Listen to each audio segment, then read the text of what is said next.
Salam cerdas, Ibu Bapak, saudara-saudara yang saya hormati. Sesi membaca berita kali ini saya membacakan satu tulisan yang menurut saya menarik. Topiknya tidak terlampau viral di berbagai media, tetapi saya sebagai ekonom merasa yang ditulis oleh penulis ini cukup relevan untuk kita ketahui.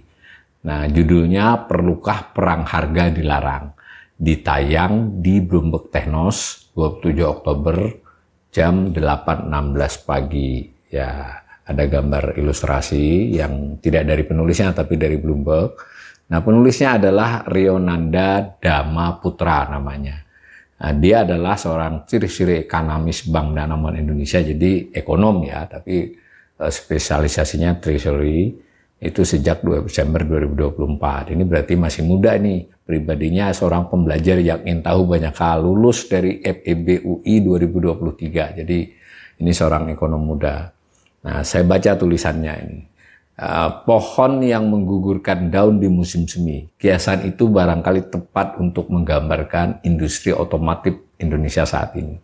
Di tengah sinyal pemulihan ekonomi yang masih terbatas, segmen roda 4 menggugurkan daun yang paling banyak. Nah, ini menarik nih. Jadi sebenarnya ya memberikan kias ya terhadap kondisi yang dialami oleh industri otomotif yang itu mencerminkan kondisi ekonomi, karena memang itu sudah lazim dipahami oleh para ekonom ya, penjualan mobil, penjualan motor, mungkin padanannya penjualan semen, itu adalah indikator-indikator yang relatif seketika menggambarkan kondisi terkini ya.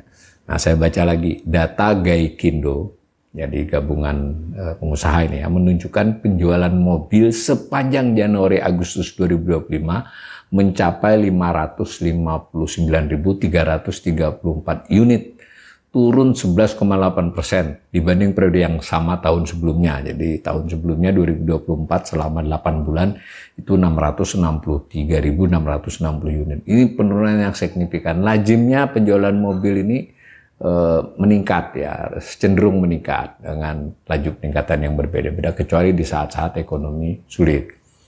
Nah, penurunan ini dipicu oleh 3 hal utama, lanjut penulis ini. Pertama, pelemahan harga komoditas ekspor, kecuali sawit, yang menggerus pendapatan sektor hulu. Kedua, menurunnya daya beli domestik dengan indeks pendapatan konsumen BI tercatat 115, ya, turun 9,6% sejak awal tahun. Ya, IKK ini kan, kanal ini sudah beberapa kali melakukan asesmen, bahkan baru-baru ini saya juga lakukan. Jadi ini benar bahwa dia di zona optimis tapi turun. Nah, lalu ada indeks ketersediaan lapangan kerja merosot tajam ke 92%. Ini lapangan kerja ini di bagian dari indeks IKK ya, di indeks keyakinan konsumen tadi yang disebut indeks pendapatan konsumen. Lalu di sini ada indeks lapangan kerja. Jadi penulis ini mengutip dari data hasil survei konsumen Bank Indonesia. Nah, ketiga, jadi itu intinya itu dianggap dia menggambarkan penurunan daya beli domestik.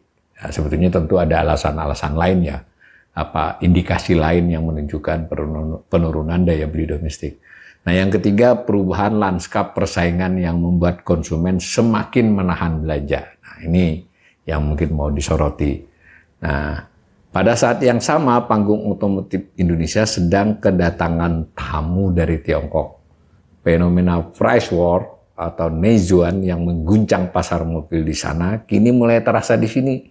Nah, pemotongan harga masif oleh sejumlah pabrikan, terutama merek Tiongkok di ajang GIIAS 2025 menjadi sinyalemen jelas.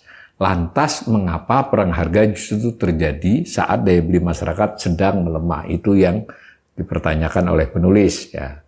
Jawabannya ada di negeri asalnya. Kata dia nih, sejak 2023 Tiongkok mengalami kompetisi harga yang ekstrim lintas sektor, terutama di retail dan otomotif.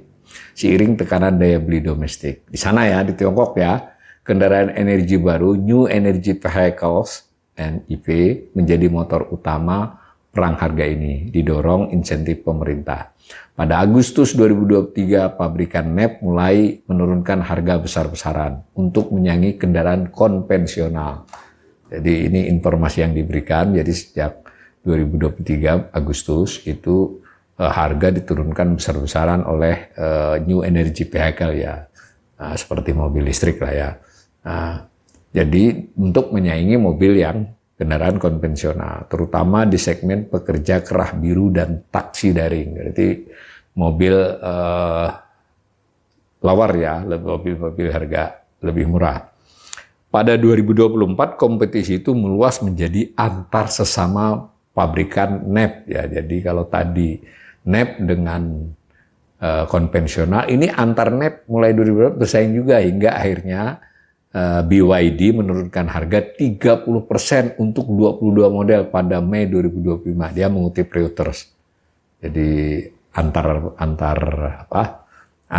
pemain ya pabrikan NEV tadi, ini BYD salah satunya. Nah, langkah agresif ini membuat margin industri menipis dan memicu intervensi Kementerian Industri dan Teknologi Informasi MIIT Tiongkok yang memerintahkan penghentian praktek perang harga ekstrim. Jadi di sana mulai dilarang karena dianggap ini bisa membahayakan industri ya. Sejak saat itu ekspor menjadi pelarian baru alias swaka pertumbuhan ya, menyebutnya swaka pertumbuhan nih, bukan swaka politik ya. Bagi pabrikan Tiongkok untuk menjaga volume penjualan ini. Memang penulis muda, ekonom muda menggunakan beberapa kata-kata yang lebih ngepop ya. Tapi bisa ditangkap pesan tulisan ini karena sudah mulai dilarang untuk, kan terjadi persaingan di dalam negeri Tiongkok sendiri, padahal tadi ada indikasi di sana juga daya beli merosot dibandingkan biasanya. Jadi nggak hanya di Indonesia nih. Nah, lalu persaingan antara mobil NEV ini ya sebutlah salah satunya mobil listrik tadi, itu dengan yang konven, lalu antar mobil NEV sendiri, antar pabrikannya, lalu pemerintah mungkin khawatir lalu ini bisa bahaya buat industri keseluruhan, tidak boleh lagi perang harga, jadi dibatasi lah perang harga ekstrim, jadi hanya persaingan biasa. Lalu eksporlah yang diandalkan oleh pabrikan-pabrikan tadi untuk menjaga volume penjualan. Nah, kemudian penulis membawa ke posisi Indonesia di peta tersebut. Menariknya, larangan perang harga di Tiongkok pada Juni 2025 bertepatan dengan musim semi otomotif di Indonesia. Ya, ini periode Juli. Bulan ini menjadi momen tahunan peluncuran model baru di Indonesia ya. Pabrikan Tiongkok pun melihat peluang emas, pasar besar, siklus waktu peluncuran yang tepat, dan jarak geografis yang dekat dari sisi Tiongkok ya.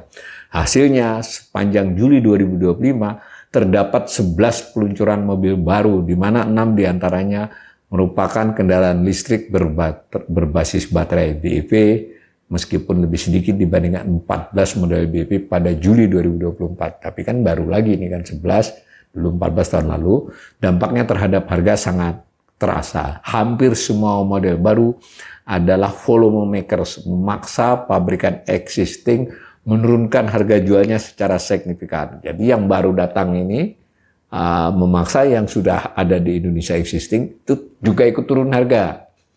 Nah, tadi jangan lupa tulisan dia di atas tadi ada penurunan penjualan. Nah, apakah ini nanti berpengaruh, kan ini kan baru Juli, tadi penurunan Januari sampai Agustus untuk keseluruhan mobil ya, bukan mobil ini saja. Ini bisa jadi akan sedikit membaik di sisa bulan tahun 2025 ini karena ada fenomena ini mungkin ya, tapi belum tahu kita antara penurunan harga dengan kemampuan daya beli dan beberapa sebab penurunnya daya beli tadi bisa terkompensasi nggak. Nah, saya lanjut lagi, jika dibandingkan dengan Tiongkok, tahap perang harga di Indonesia berlangsung lebih cepat. Mobil baru bersaing di dua arena sekaligus, antara sesama BEV, tadi mobil vehicle, mobil berbasis baterai ini, dengan kendaraan konvensional di segmen harga yang sama. Percepatan ini terjadi karena ruang kebijakan dan finansial pabrikan Tiongkok untuk memotong harga di dalam negeri sudah semakin sempit. Di sini dipaksakan lagi saingan di Indonesia, salah satunya tentu tidak hanya Indonesia ya, ini diekspor. Nah, namun ada kemungkinan bahwa perang harga ini akan mereda secara alami tanpa intervensi. Ini pendapat penulis. Laporan keuangan pabrik otomotif Tiongkok pada kuartal 2 2026 menunjukkan margin yang terus tergerus, hanya terselamatkan oleh ekspor. Di sisi lain, rantai nilai industri otomotif Tiongkok dalam baterai dan perakitan tertekan oleh penurunan investasi modal capex ya. Dari sisi lain, insentif pajak untuk kendaraan listrik impor akan berakhir pada Desember 2025. Jadi dari sisi Indonesia ini insentif, kecuali diperpanjang nantinya, berakhirnya insentif ini akan menaikkan harga sejumlah model. Jangan lupa ya, kita sempat menikmati, saya tidak tahu persis ini, penulis tidak memberi informasi, jadi subsidi mobil listrik ya, dan juga ternyata ada insentif pajak untuk impornya. Nah, ini akan menaikkan harga sejumlah model dan menurunkan intensitas peluncuran baru. Fokus industri akan bergeser dari volume of launch menjadi volume of sales. Jadi launchingnya mungkin sudah tidak lagi rame-rame, tapi usaha untuk meningkatkan penjualan akan naik. Itu tafsiran saya ya. Kedua faktor tersebut akan menjadi penahan alami, membuat senja perang harga hadir dengan sendirinya. Namun pekerjaan rumah kita belum selesai. Tantangan berikutnya adalah memastikan bagaimana Indonesia dapat memanfaatkan momentum ini untuk menarik dan memperluas rantai nilai otomotif global, khususnya Tiongkok, agar tidak sekedar menjadi pasar, tetapi menjadi bagian dari pusat produksi Asia. Ini bagus, ini pesan penutupnya ini ya. Jadi mestinya ini kesempatan, dari mensyaratkan kandungan lokal itu bagus juga, bukan memaksakan yang mengatur agar mereka harus buat pabrikan di sini. Menurut saya tulisan ini menekankan itu supaya momentum ini tidak hilang, karena mereka bisa-bisa nanti rebound kan di Cina-nya sendiri, mungkin daya beli membaik, ekonomi membaik, bisa jadi di sana luas, jadi kebutuhan diekspor sedikit tertahan, atau dia dapat pasar-pasar baru di negara-negara lain. Jadi kita nggak boleh kehilangan ini. Menurut versi penulis ini pendapat ya. Saya tertariknya tadi karena ini menggambarkan sebagian kondisi perekonomian kita. Tadi dia sebut soal penurunan jumlah mobil, terutama penjualan mobil, lalu ada pabrikan-pabrikan yang masuk lebih banyak, merek-merek mobil lebih banyak, untuk sementara harganya murah akibat tekanan di negara asalnya untuk mencari penjualan yang lebih besar di negara lain, salah satunya Indonesia. Lalu dia mengunci, mestinya ini menjadi kesempatan buat otoritas Indonesia untuk meminta mereka tidak hanya menjual utuh gitu dan kita terlibat dalam proses produksi. Dan di sisi lain, meskipun tidak ditulis di sini implisit, ya pemodal Indonesia juga harus melihat ini sebagai peluang. Tentu ujungnya juga adalah peningkatan penyerapan lapangan kerja di Indonesia dan meningkatkan penghasilan masyarakat yang pada gilirannya juga mendorong pembelian mobil. Mudah-mudahan tulisan ini memberikan informasi dan pengkayaan pengetahuan buat para pemirsa semua.